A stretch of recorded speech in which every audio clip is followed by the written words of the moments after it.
Saudações, eu sou o Android. Nesse vídeo eu vou fazer os animes que merecem um live action, seja filme ou série. Então quem deu a sugestão vai estar na descrição, chega de enrolação e vamos lá.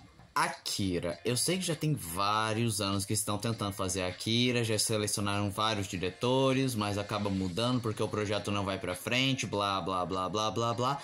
Mas Akira realmente é muito bom, não só por ser muito influente como um dos maiores animes de animação de todos os tempos, como também influenciou o subgênero cyberpunk, e ele tem uma história muito boa, com personagens bem cativantes, com várias camadas e subtextos, além de ter um visual muito lindo de construção de mundo, que chegou a influenciar vários outros mangakas, e que inegavelmente ficaria maravilhoso em um filme.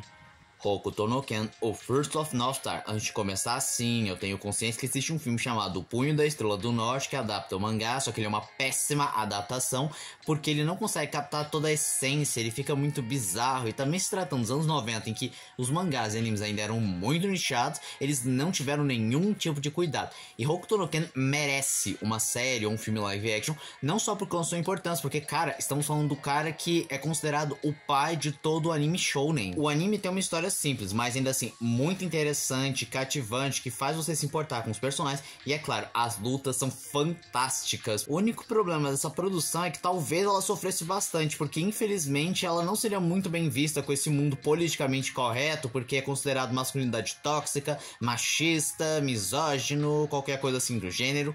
Mas se por acaso eles tiverem coragem de fazer uma adaptação de Hokuto no Ken sem tentar modificar demais e sem colocar aquela famosa lacração, inegavelmente eles seriam daqueles filmes considerados contracorrente, tipo Top Gun Maverick ou A Lista Terminal, e eu imagino que também ele faria bastante sucesso, já que ainda é um certo fascínio por Mad Max, e o anime bebe muito da fonte de Mad Max. Devilman. Sim, eu sei que também existe um live action de Devilman, mas ele é péssimo, não só por conta dos efeitos, atuações e os personagens que não lembram absolutamente nada. Sem falar que além do filme comprimir demais os acontecimentos do anime, ele acaba não fazendo uma boa adaptação, cortando partes muito importantes. E Devilman precisa de uma série ou um filme live action para fazer jus ao legado, pois estamos falando de um anime que literalmente modificou e foi transgressor na sua época, porque estávamos só acostumados com algo tipo Osamu Tezuka, que tinha histórias bem mais inocentes. Aí vem o Go Nagai e escreve essa história que transgride tudo que ele existe. É uma história muito cativante, com um peso imenso, então realmente funcionaria como live action. Violence Jack. Já que eu falei de uma obra de Go Nagai, vamos falar de outra obra do mesmo autor, em que, bem, Violence Jack poderia funcionar como um filme live action, que se fosse adaptado com pouquíssimas mudanças, simplesmente poderia ser considerado um dos filmes mais sangrentos, pesados e perturbadores de todos os tempos. A história pode não ser o forte, mas ele compensa em cenas de luta, de combates e principalmente a sanguinolência. Talvez o final eles teriam que modificar ou tentar escrever um pouco melhor, porque ele é bem esquisito. Babel 2. É muito estranho pensar que nunca tiveram um filme live action de Babel 2, pois estamos falando de um anime que ele criou aquele conceito de usar sua energia vital para ataque, o que é muito utilizado em animes tipo Dragon Ball, Naruto, as duas primeiras partes de Jojo. E tem vários visuais bacanas, principalmente dos animais guias do protagonista, tipo um pterodátilo, uma pantera ou um robô gigante. Ou as lutas, que de primeira impressão podem não ser lá grande coisa, pois, bem, o mangá é bem antigo, então não tinha tanta qualidade, mas ainda assim poderia ficar muito melhor numa produção audiovisual. Neon Genesis Evangelion. Eu nunca tinha parado pra pensar que realmente Evangelion funcionaria muito bem para um filme live action, porque ele tem tudo: desenvolvimento de personagens, robôs gigantes, lutas interessantes, visuais de encher os olhos que funcionariam dentro de uma tela de cinema. Mas por outro lado seria um pouco complicado de adaptar, principalmente por conta do orçamento, porque precisaria gastar muito nos Evas e nos Anjos, e também a história é um pouquinho complexa demais para ser comprimido, que talvez funcionasse melhor numa série, ou talvez o final, que, bem, ele seria bem alienador para a maioria do público. Bubblegum Crisis, outro anime do subgênero cyberpunk que funcionaria muito bem numa série ou num filme live action, porque eles têm visuais bacanas, lutas interessantes, o próprio conceito de cyberpunk ainda cativa e habita nosso imaginário, e também ele é um anime extremamente influente, pelo menos lá no Japão, porque aqui fora talvez não tenha lá grande influência, mas ainda assim ele tem tudo para funcionar em um filme ou numa série live action.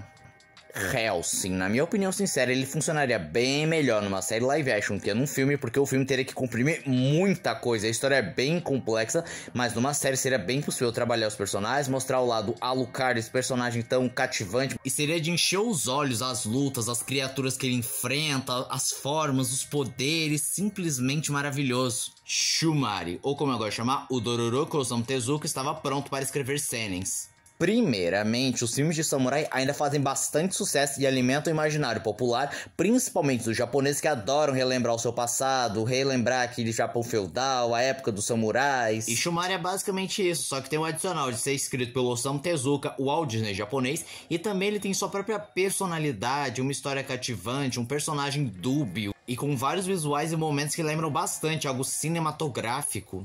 JoJo's Bizarre Adventure Phantom Blood. Vamos começar aqui, na minha opinião, Jojo é quase inadaptável, levando em questão os stands que gastariam muito orçamento, mas Phantom Blood é a parte mais cinematográfica de Jojo, porque primeiro, a história é bem curtinha, então dá pra adaptar num filme sem cortar lá muitas coisas, e a história é uma releitura do conto do Drácula, uma das obras mais adaptadas no cinema, algo que cairia como uma luva, e além disso seria uma produção relativamente barata, já que não precisaria gastar com tantos efeitos, já que Phantom Blood é uma das partes mais pé no chão, e somado ao fato de que os stands não existiam nessa parte e o Amon é bem mais fácil de adaptar para uma mídia cinematográfica, essa adaptação seria bem viável. Samurai Champloo já começa que é do mesmo criador de Cowboy Bebop, uma das obras mais influentes que todo mundo adora, e além disso é samurais, então isso ainda alimenta o imaginário, o pessoal gosta disso, mas ele também tem sua própria personalidade, tem o seu humor, suas lutas, suas aventuras, os seus personagens são bem cativantes e diferentes de muitos personagens desse gênero, então eu acho que seria bem viável e um respiro para o subgênero. Claymore, ia ser lindo ver uma versão cinematográfica, talvez funcionasse melhor numa série para não ter que comprimir demais a história, talvez, mas ainda assim seria lindo, os visuais, as lutas, os monstros, tudo ali seria maravilhoso, e querendo ou não, o subgênero de fantasia em especial, o Dark Fantasy, está muito em falta ultimamente. E fazer uma adaptação de Claymore e um outro que eu vou falar bem mais pra frente seria uma ótima porta de entrada para reestabelecer o gênero. Berserker, assim como Claymore, ele seria um ótimo filme para reestabelecer o subgênero da fantasia, em especial o Dark Fantasy, porque ele tem uma história cativante, personagens interessantes e uma trama viciante e envolvente que faz você querer acompanhar até os últimos capítulos para ver a conclusão dos personagens. E Berserker eu vejo que seria uma produção também um pouco barata, já que não existem tantos efeitos. Claro, tem personagens tipo o Nosferatu Zod ou os Apóstolos que exigiriam um efeito um pouco melhor, mas na maioria das vezes não exigiria lá muitos efeitos visuais, então não gastaria lá muita coisa. Vagabond, um filme perfeito para um live action, principalmente do Japão, porque isso não funcionaria tão bem lá para uma adaptação dos Estados Unidos, porque ele é bem mais reflexivo. Tem lutas bacanas, é claro, mas o foco não é obrigatoriamente as lutas, sim a filosofia, a evolução do personagem, seu desenvolvimento, e cenas mais contemplativas, o que é bem mais a cara do Japão, mas talvez nunca tenham feito uma versão live action de Vagabond, porque deve existir uma cacetada de filmes que adaptam a história de Miyamoto Musashi. E mesmo que Vagabond siga à risca a história de Miyamoto Musashi, ele tem sua própria identidade, tomando suas próprias liberdades que não interferem na realidade, complementam e respeitam a história de Miyamoto Musashi, e também seria uma produção bem barata, já que não tem nenhum efeito por se tratar de um anime extremamente pé no chão. Monster. Esse aqui, na minha opinião, me dói perceber que ninguém nunca tentou fazer um filme de Monster, porque ele é um drama perfeito, um drama policial de investigação, um suspense muito bom, com personagens cativantes como o Dr. Tema e principalmente o Johan. E tipo, tem tudo pra dar certo, porque a história é muito boa, os personagens são muito bons, a produção ia ser extremamente barata, pois estamos falando de um anime extremamente pé no chão, que não gastaria quase nenhum efeito. Se brincar, uma adaptação cinematográfica de Monster ia garantir vários prêmios em vários festivais de cinema. E esse foi o vídeo de hoje. Se você gostou do vídeo, se inscreva no canal, compartilhe o vídeo, comente, dê o seu like, dê sugestões de que vídeos vocês querem ver aqui no canal. Também não esqueçam de ativar as notificações, chave de like caso gostem dos meus vídeos. Então, tchau!